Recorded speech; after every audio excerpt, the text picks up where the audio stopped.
नमस्ते. 365 दिवसाच्या आपल्या या व्याख्यानमालेमध्ये आज आपल्या सगळ्यांचं मनपूर्वक स्वागत.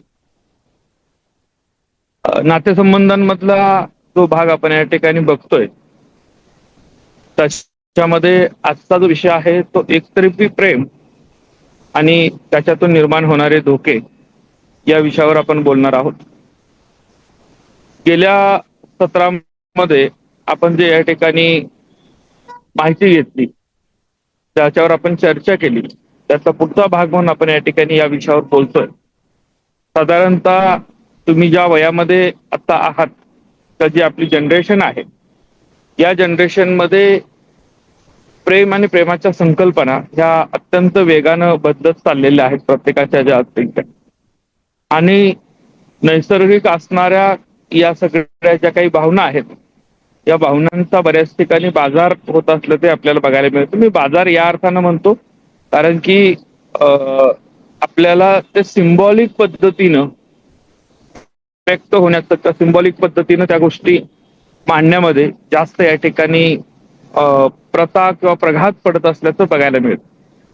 आता आपण ज्या वेळेला अशा पद्धतीने विचार करत असतो की हे सिंबॉलिक चाललंय, हे बाजारी व्हायला लागलेलं आहे, त्यावेळेला या ठिकाणी नेमकं काय होतं, त्याच्या पाठीमध्ये काय अपेक्षित आहे या गोष्टी आपण समजून घेणं गरजेचं आहे. पण तत्पूर्वी पहिल्यांदा आपण हे एकतर्फी प्रेम हा काय प्रकार असतो आणि त्याचे होणारे परिणाम काय असतात ह्या गोष्टी आपण बघूया, लक्षात घ्या. आणि त्या गोष्टी का बारकाईने करणं गरजेचं आहे विचार करणं. तर पहिल्या भागामध्ये मी तुम्हाला सांगितलं होतं की प्रेम हे एकदाच होतं असं नाही. पहिलं प्रेम एकदा होतं, पुन्हा पुन्हा या ठिकाणी अनेक व्यक्तींच्या प्रेमात तुम्ही पडू शकता. पण इथं ज्या वेळेला अगदी टोकाची भूमिका घेणारं एकतर्फी प्रेम बघायला मिळतं त्यावेळेला मात्र या ठिकाणी मोठे प्रॉब्लेम्स या ठिकाणी क्रिएट होतात. त्याच्यावर आपण चर्चा केली होती. म्हणजे हा प्रकार काय असतो नेमका, तर माझं समोरच्यावर प्रेम आहे म्हणजे समोरच्यानं काय आग्रह असतो, हा जो अट्ठास असतो तो एकतर्फी प्रेमातला असतो बऱ्याच वेळेला, लक्षात घ्या. आता यात होणारे काही प्रकार जे गेल्या वेळेला आपण बघितले होते त्याचा पहिला प्रकार की संबंधित मुलगी मला नकार देऊच कसा शकते, ती माझी नाही तर कोणाचीच नाही होऊ शकणार, मी तिला कोणाची होऊच देणार नाही, अशा पद्धतीच्या भावनेतून घडणारे जे काही या ठिकाणी अपघात आहेत, गुन्हे आहेत, त्याच्याविषयी आपण चर्चा केली होती. म्हणजे मग काही मुलींना त्यानिमित्त त्यासाठी आपला जीव गमवावा लागलेला आहे, काही मुलींना या ठिकाणी केवळ या अट्टाहासापोटी समाजामध्ये बदनामी सहन करावी लागलेला आहे, काही मुलींचं करिअर स्पॉइल झालेलं आहे, एक्झिस्टिंग त्यांचे असणारे नातेसंबंध स्पॉइल झालेले आहेत. हा एक भाग आहे. आता हे फक्त मुलींच्याच बाबतीत झालं असं झालं का, मुलांनाही याच पद्धतीचे त्रास सहन करावे लागलेले आहेत. हे दोन्हीही मांडत असताना सगळ्यात महत्वाचं लक्षात घ्या की प्रेम नावाची भावना ज्याच्यावर या ठिकाणी आपल्याला सर्वांना ते हवावंसं वाटतं, आल्हाददायी वाटतं, अशा कुठल्याही नात्यामध्ये महत्वाची गोष्ट असते की ते नातं दोघांनाही हवं असं वाटलं पाहिजे. दोघांना जर ते हवं वाटत नसेल, तुमच्यामधला संवाद जर आनंदी होत नसेल, तुमचं भेटणं, तुमचं एकमेकांच्या सोबत राहणं जर आनंदी होत नसेल, तर एकानं दुसऱ्यावर लादलेलं किंवा संकल्पना या ठिकाणी ती बदलत जाते आणि तिथं कुठेतरी मालकी हक्काची भावना निर्माण होते, लक्षात. म्हणजे तू माझा आहेस का तू फक्त माझी आहेस बाकी कुणाचीच नाहीस असा विचार ज्या वेळेला येतो, किंवा आपण ज्या वेळेला असा विचार करतो की माझ्यापेक्षा इतर कोणाच्याही प्रोफाईलला, सोशल मीडिया प्रोफाईलला तू लाईक करायचं नाही, त्याच्या फोटोवर कमेंट करायचे नाही, मग एकमेकांचे या ठिकाणी सोशल मीडियाचे पासवर्ड आपल्याकडे असले पाहिजेत, प्रायव्हसी किंवा एक या ठिकाणी वैयक्तिक तुमचा असणारा जो काही वेळ आहे प्रत्येकाचा त्याचा सन्मान केला जाणं या ठिकाणी बऱ्याच वेळा या ठिकाणी टाळलं जातं, तर तो सन्मान केला जात नाही. आणि मग इथून जे सुरू होतं ते या ठिकाणी त्याला आपण इरिटेट करणं म्हणाल किंवा तुम्ही त्याला असंही म्हणू शकता की मालकी हक्क दाखवण्याच्या नादामध्ये मूळची प्रेम नावाची संकल्पना बाजूला जाऊन आपण एकतर्फी अधिकार गाजवायला ज्या वेळेला लागतो त्यावेळेला त्या नातेसंबंधांमधून पुढच्या कालावधीमध्ये प्रचंड मोठ्या प्रमाणामध्ये नकारात्मक गोष्टी घडतात. हे जे काही रिलेशन असतं, हे जे काही नातेसंबंध असतात ते फार काही चांगल्या गोष्टी पुढे घडवून आणतील असं होत नाही. कारण मुळातच प्रेम ही काही करार नाही, म्हणजे करार केला आणि करारातल्या नियम आणि अटींचं पालन झालंच पाहिजे असं होत नसतं, हे लक्षात घ्या. मी गेल्या वेळेला सांगितलं तो त्या पद्धतीने मुक्त हस्ते एकमेकाला पूर्ण स्वातंत्र्य दिल्यानंतर जी व्यक्ती आपल्यासोबत चांगल्या पद्धतीनं आवडीनं राहते ते प्रेम असू शकतं.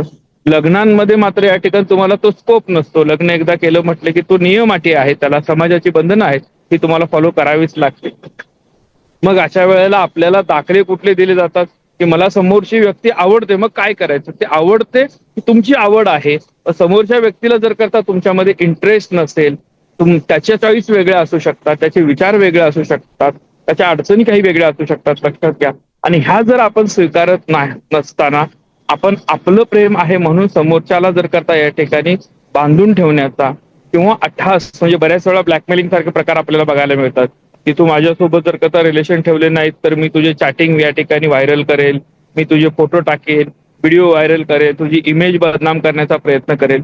मग इथं प्रेम नावाची संकल्पना अस्तित्वातच कुठं राहील? ज्या वेळेला आजपर्यंत किंवा कालपर्यंत तुम्हाला आपली आणि हवी असणारी व्यक्ती जिचं संपूर्ण अस्तित्व ज्या वेळेला तुम्ही या ठिकाणी खराब करायला जाता, त्यावेळेला ते प्रेम नसून ती एक वेगळ्या पद्धतीची प्रवृत्ती असते, ज्या प्रवृत्तीला फार सन्मान मिळतो असं होत नाही लक्षात. त्यामुळं ज्या वयामध्ये तुम्ही आहात त्या वयामध्ये असताना स्वतंत्र व्यक्तिमत्वाचा स्वीकार करणं गरजेचं आहे. समोरच्या व्यक्तीला स्वतंत्र असं व्यक्तिमत्व आहे, तिचे स्वतःचे असे विचार आहेत आणि त्या विचारावर या ठिकाणी ती व्यक्ती ठाम राहू शकते. तिचे स्वतःचे या ठिकाणी विचार स्वीकारण्याची ताकद आपल्याकडे असली पाहिजे, हे लक्षात. कुठल्याही रिलेशनशिपमध्ये तुम्ही ज्या ज्या वेळेला असा प्रयत्न कराल की संबंधित व्यक्ती, संबंधित या ठिकाणी नातं माझ्या हातातून जाते म्हटल्यानंतर जेवढा आटापिटा आपण ते जपण्याचा, आपण या ठिकाणी ते खेचण्याचं करत असतो, तेवढंच ते दूर जाण्याची शक्यता नाकारता येत नाही मित्रांनो, लक्षात घ्या. अलीकडच्या कालावधीमध्ये तुमच्या संकल्पना बदललेल्या आहेत. म्हणजे या ठिकाणी ब्रेकअप ब्रेकअप नावाचा प्रकार करत असताना आपण सोशल मीडियावर ब्लॉक करणं, कॉन्टॅक्ट बंद करून टाकणं, अशा पद्धतीचे काही टूल्स आपण वापरतो. आणि वापरत असताना समोरच्या व्यक्ती आपल्याबद्दल असे टूल वापरते याचं नेमकं कारण काय हेही समजून घेणं गरजेचं आहे, लक्षात. त्याच्या पद्धतीनं बदलणाऱ्या परिस्थितीमध्ये एकमेकांचे विचार पटत नाहीत किंवा सुरुवातीला तुम्ही ज्या वेळेला एकत्र येतात त्यावेळेला तुमचे असणारे स्वभाव किंवा तुम्ही तयार केलेला डेकोरम आणि नंतर तुमची ज्या वेळेला वास्तव लक्षात येतं, स्वभावातले काही पैलू लक्षात येतात आणि त्यावेळेला थोडंसं एकमेकांच्या पासून दूर पळण्याचं ज्या वेळेला चालू होतं, ते दूर पळणं जे असतं ते या ठिकाणी ओळखणं गरजेचं आहे, लक्षात. आपल्या स्वभाव वैशिष्ट्यांमधली या ठिकाणी काही गोष्टी समोरच्याला पटत नाही आहेत, बदलता येणं शक्य असेल आणि तो बदल झाला, समोरच्याने स्वीकारला, तर त्या गोष्टी होऊ शकतात. मुळातच नो वन इज परफेक्ट असं म्हणत असताना, म्हणजे 100% परफेक्ट असं कोणीच नाही, गुणदोषासहित समोरच्याला स्वीकारलं पाहिजे हे म्हणत असताना दुसरी एक महत्वाची बाजू आपण लक्षात ठेवली पाहिजे. आपण एकमेकांच्या सहवासात राहिल्यानंतर जर एकमेकांना आनंद देऊ शकत नसू, आपण एकमेकांच्या संवादामध्ये फक्त या ठिकाणी त्रास देऊ शकत असेल, आपल्या एकमेकांच्या बोलल्यामुळं किंवा या ठिकाणी एकमेकांना या ठिकाणी अस्तित्व नाकारण्यासारखे प्रकार जर होत असतील तर कुठेतरी तुम्हाला थांबणं गरजेचं असतं. समाजामध्ये या एकतर्फी प्रेमाचे होणारे निगेटिव्ह जे परिणाम आहेत हे लक्षात घ्या. हे निगेटिव्ह परिणाम होत असताना काही सकारात्मक परिणाम देखील या ठिकाणी आपण विचारात घेणं गरजेचं. सकारात्मक परिणाम नाही म्हणता येणार मी, म्हणजे काही तुम्हाला कपल असे बघायला मिळतील, कपल लग्न प्रेम त्यांचं होतं, लग्न होऊ शकलं नाही, तिचं किंवा त्याचं दोघांपैकी एकाचं लग्न झालं पण दुसऱ्यानं लग्नच केलं नाही, असेही प्रकार आपल्याला बघायला मिळतात, लक्षात घ्या. किंवा बऱ्याच वेळेला या ठिकाणी साहित्यिक किंवा कवी ज्या वेळेला लिहितात त्यावेळेला म्हणतात त्याच्या बाबतीतनं की आजपर्यंत आपण एकत्र होतो, आज तो दुसऱ्याच्या घरी जात आहे, दुसऱ्याच्या घरी जात असताना 100% त्याची होऊन जा आणि मला माझ्या घरात माझा इथंच सोडून जा, असं म्हणणारे कवी देखील आपल्याला या ठिकाणी, कवी अनंत राऊत या ठिकाणी आपल्याला युट्यूबला दिसतात, हे लक्षात घ्या. भावनेचा बाजार मांडलेल्या याच्या भावनेचा बाजार हा शब्द मी वारंवार का वापरतो, कारण की याचं फार मोठं मार्केट कॅप्चर करण्यामध्ये मोठी स्पर्धा ह्या कंपन्यांमध्ये लागलेली आहे. प्रॉडक्टच्या माध्यमातून या ठिकाणी तुम्हाला वेगवेगळ्या वस्तूंमध्ये गुंतवून आणि तुम्हाला त्यासाठी भाग पाडण्यामध्ये, पण मुळातच या ठिकाणी प्रेम नावाची जी जगण्यास सुंदर करणारी संकल्पना आहे ती समजून घेणं गरजेचं आहे. हे वारंवार मी तुम्हाला सांगेन की प्रेम लादता येणार नाही, नियम आणि अटींमधून समोरच्यावर कंपल्सन करता येणार नाही, आणि सगळ्यात महत्वाचं लक्षात घ्या, समोरच्याचं अस्तित्व ज्या वेळेला तुम्ही खराब करायला जाल त्यावेळेला या ठिकाणी तुम्ही स्वतःचं देखील अस्तित्व संपवलेलं असतं. त्याच्यामध्ये एका विशिष्ट लेवलची मॅच्युरिटी असणं, ज्या वेळेला एखाद्या व्यक्तीला जवळ करतात, तुम्ही ज्या वेळेला एखाद्या व्यक्तीच्या सहवासात येतात त्यावेळेला कदाचित या ठिकाणी सुरुवातीला वाटणारी मॅच्युरिटी, सुरुवातीला असणारा प्रगल्भपणा जो असतो, तर नंतरच्या कालावधीमध्ये जर तो फोल ठरला तर वेळीच थांबण्याचा निर्णय तुम्हाला घेता आला पाहिजे. हे फार महत्वाचं आहे मित्रांनो, लक्षात. जर या गोष्टी आपण नाही करू शकलो तर नंतर आयुष्यामध्ये फार मोठा पश्चाताप आपल्याला करायला लागतो. या पश्चातापावर या ठिकाणी अशी वेळ आपल्यावर येऊ नये म्हणून प्रत्येकाने सावध राहणं, समजून घेणं. मुळातच एक या ठिकाणी लक्षात घ्या, प्रेम आणि करिअर किंवा संपूर्ण जगामध्ये पुन्हा पुन्हा मी सांगतोय लक्षात घ्या, love is only the part of life, not a heart of life. तो एक जगण्यातला भाग आहे. मिळालं नाही म्हणून करिअर, नातेसंबंध, आई वडील तुम्ही सोडू शकत नाही. लक्षात, मिळालं नाही म्हणून जगणं उद्ध्वस्त नाही करू शकत आहे. जसं स्वतःचं जगणं उद्ध्वस्त नाही करू शकत आहे, तसं समोरच्याचंही जगणं उद्ध्वस्त करण्याचा अधिकार तुम्हाला नाही आहे. हे समजून घेणं गरजेचं आहे. लक्षात.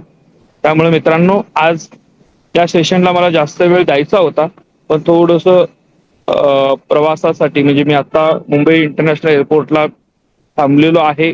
पुणे एअरपोर्टवरच्या फ्लाईट कॅन्सल झाल्या, त्यामुळे रात्रीची फ्लाईट माझी होती ती कॅन्सल झाल्यामुळं प्रवास पहाटेचा आत्ता आहे आणि आता इमिजिएट मी दिल्लीसाठी निघतोय. त्यामुळे आजचं सत्र आपण या ठिकाणी इथंच थांबवतोय.